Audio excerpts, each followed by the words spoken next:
ചരിത്ര ദൗത്യം പൂർത്തിയാക്കി മടങ്ങിയെത്തിയ ആർട്ടമിസ് 2 സംഘത്തിന് നാസയുടെ സ്വീകരണം. ഹ്യൂസ്റ്റണിലെ നാസയുടെ ജോൺസൺ സ്പേസ് സെന്ററിൽ ബഹിരാകാശ യാത്രികർ മാധ്യമങ്ങളെ കണ്ടു. Idea what to say.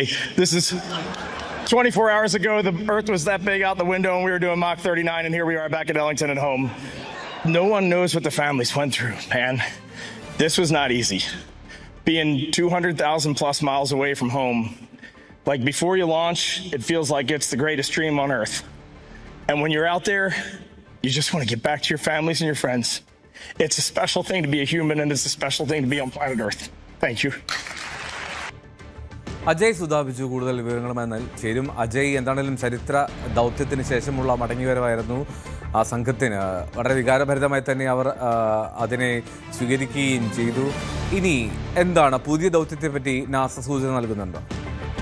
തീർച്ചയായിട്ടും ഇപ്പോൾ നടന്ന ആർട്ടമിസ് 2 അത് നാസയുടെ വലിയ വിജയം എന്ന് തന്നെയാണ് വിശേഷിപ്പിക്കുന്നത്. ഇനി മുതൽ സ്പേസ് മിഷനെ എല്ലാം നാസ നയിക്കും എന്നതാണ് അവരുടെ ഒരു വിശദീകരണം എന്ന് പറയുന്നത്. ഈ 4 ബഹിരാകാശ സഞ്ചാരികളും സുരക്ഷിതരാണ് എന്നതാണ് നാസയുടെ ഭാഗത്തു നിന്നുള്ള വിശദീകരണം. അവർ മാധ്യമങ്ങളെ കണ്ടപ്പോഴും വിശദീകരിച്ചതും ഇക്കാര്യം തന്നെയാണ്. അവർ ഈ മിഷനെ പറ്റി പറഞ്ഞത്, മിഷനെ സംബന്ധിച്ച് തങ്ങൾക്ക് യാതൊരുവിധ ആശങ്കകളുമില്ലായിരുന്നു.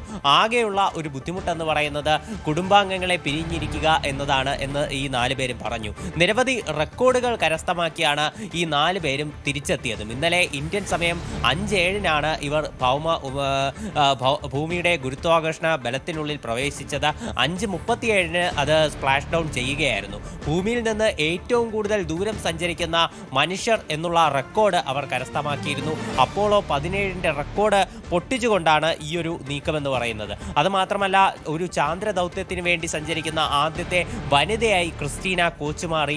അതുപോലെ തന്നെ ഈ ചാന്ദ്ര ദൗത്യത്തിനായി സഞ്ചരിക്കുന്ന ആദ്യത്തെ കറുത്ത വർഗ്ഗക്കാരനായിട്ട് വിക്ടർ ഗ്ലോവർ മാറി. അതുപോലെ ചാന്ദ്ര ദൗത്യത്തിൽ പങ്കാളിയാകുന്ന ഏറ്റവും പ്രായം കൂടിയ വ്യക്തി എന്നുള്ള റെക്കോർഡ് റീഡ് വൈസ്മാൻ കരസ്ഥമാക്കി. അതുപോലെ ചാന്ദ്ര ദൗത്യത്തിന് വേണ്ടി പുറപ്പെടുന്ന അമേരിക്കക്കാരനല്ലാത്ത വ്യക്തി എന്നുള്ള ഒരു റെക്കോർഡ് ഇതിൽ കനേഡിയൻ ബഹിരാകാശ സഞ്ചാരിയായിട്ടുള്ള ജെറമി ഹാൻസൺ കരസ്ഥമാക്കുകയും ചെയ്തു. അപ്പോൾ ഇത്തരത്തിൽ നിരവധി റെക്കോർഡുകളും ഈ സംഘത്തിന് ഈ ആർട്ടമിസ് 2 ദൗത്യം വഴി ലഭിച്ചു.